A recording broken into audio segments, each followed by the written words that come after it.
ลี้ยวซ้ายเลี้ยวซ้ายโอ้เส้นทางคือว่ามีความกันดารหลายเลยความยากภูผาสั้นแล้วก็เป็นทางดินแดงทางยังพลนี่จะมานี่จะยากสุดเลยพี่น้องแต่ขึ้นภูนี่จะขึ้นยากสุดเพราะว่ามันเป็นทางสั้นแล้วก็ทางเป๊ะ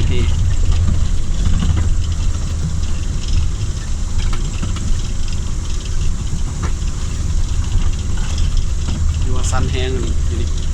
อยู่ว่าประมาณอยู่15 องศาหมดเลยความสั้นโอ้คือเป็นพักพี่น้องเป็นพักโอ้คอยลงเด้อโอ้เสียวน้ำเด้เสียวน้ำ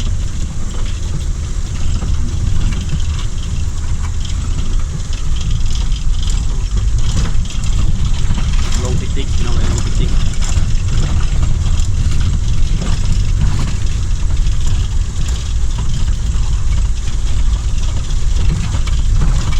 เส้นทางประจนภัยเส้นหนึ่งเนาะเส้นทางหมายเลข5A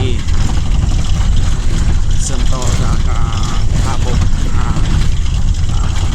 ลงแกงแล้วก็ออกไปเมืองพาไซแล้วก็ออกเส้นขวาเนาะเส้นทางดีแดดเส้นทางลูกลังทางแบบนี้จะเหมาะสำหรับรถออฟโรดนะพี่น้องนะรถออฟโรดจะเหมาะสุดเป็นเส้นทางผจญภัย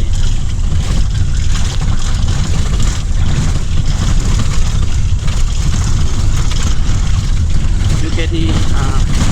ประชากรที่ดำรงชีวิตแถวนี้จะน้อยหลายพี่น้องเลยจะบ่ค่อยหนาแน่นประชากรที่น้อยบ่ค่อยมีหมู่บ้านอะไร